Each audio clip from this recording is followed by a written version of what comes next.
Hello friends, જય માતાજી। આજે બનાવીશું છોલે ચણાનું શાક। છોલે ચણાનું શાક બનાવવા માટે મેં 200 ગ્રામ જેટલા છોલે ચણા લીધા હતા અને 6 થી 7 કલાક સુધી પલાળી રાખ્યા હતા અને બાફીને લીધા છે। અને એના માટે મેં 1 વાટકી ડુંગળી અને એક વાટકીથી ઓછી ટામેટાં અને લસણ, આદુ, લીલા મરચાં, લીલું ટોપળુંની પેસ્ટ લીધી છે। ચાલો આપણે હવે બનાવીએ। આપણે કડાઈમાં 2 મોટા ચમચા તેલ એડ કરીશું। તેલને ગરમ થવા દઈશું। હવે આપણે 1 ચમચી એમાં જીરું એડ કરીશું। ચૂટકી હિંગ નાખીને આપણે સાતળી દઈશું।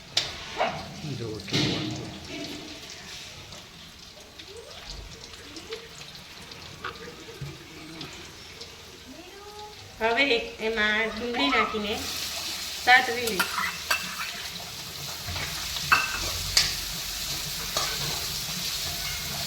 ડુંગળી આપણી ગોલ્ડન બ્રાઉન ન થાય ત્યાં સુધી સાતળશું।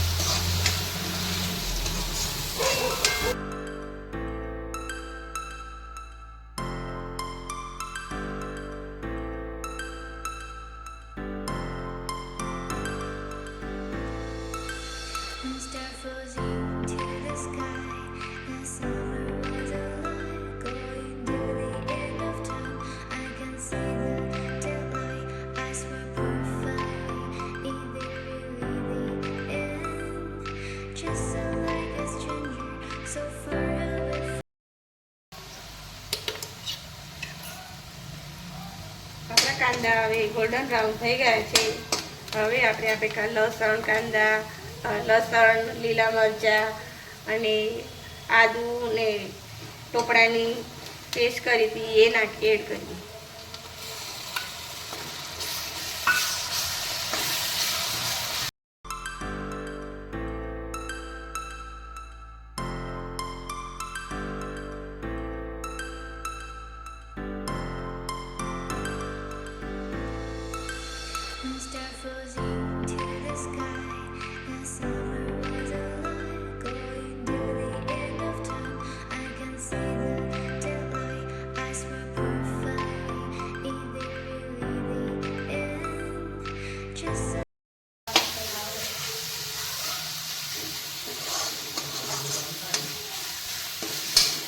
બે મિનિટ જેવું થઈ ગયું છે। હવે આ સાતળી ગયું છે। હવે એમાં ટામેટાં એડ કરીશું। ટામેટાની પેસ્ટ એડ કરીશું। ગેસની ફ્લેમ ધીમી રાખીશું। ટામેટાં બરોબર સતરાઈ જાય એ માટે આપણે એમાં મીઠું એડ કરીશું।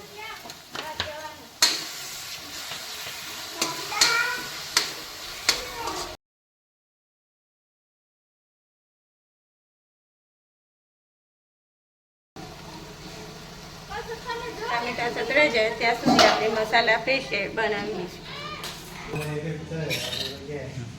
હવે આપણે 1 વાટકીમાં 1 ચમચી મરચું એડ કરીશું, ધાણા જીરું, અડધી ચમચી હળદર પાવડર, 1 ચમચી ગરમ મસાલો।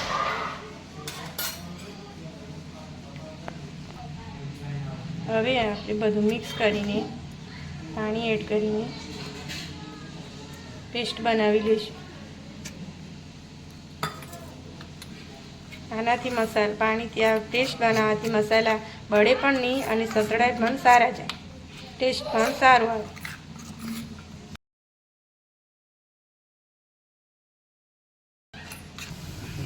હવે આપણે જોઈ લઈએ ટામેટા સતળાઈ ગયા છે કે નથી થયા।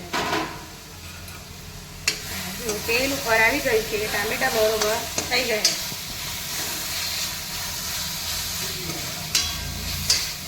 હવે એમાં આપણે આ મસાલા પેસ્ટ એડ કરીશું।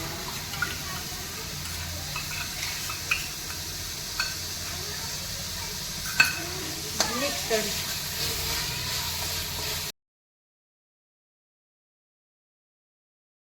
2 મિનિટ સુધી મસાલાને શેકાવા દઈશું।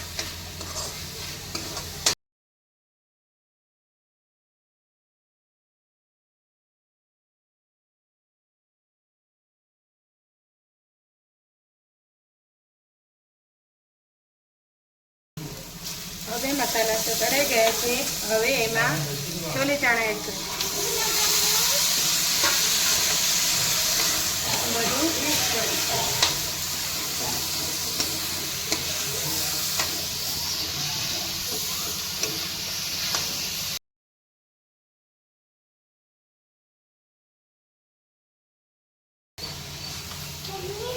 હવે આપણે ચણા બાફ્યા હતા એનું પાણી વધી કાઢીશું મેં એ એડ કરીશ.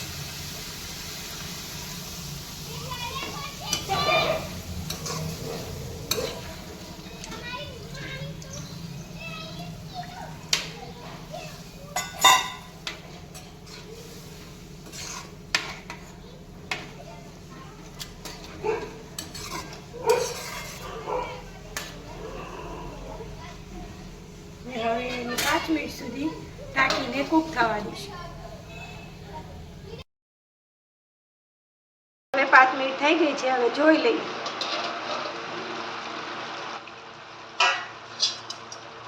જોઈ શકો છો તેલ ઉપર બધું આવી ગયું છે અને શાક રેડી થઈ ગયું છે. જોતા જ ખાવાનું મન થઈ જાય એવું લાગે છે. હવે હું તમને સર્વ કરીને બતાવું.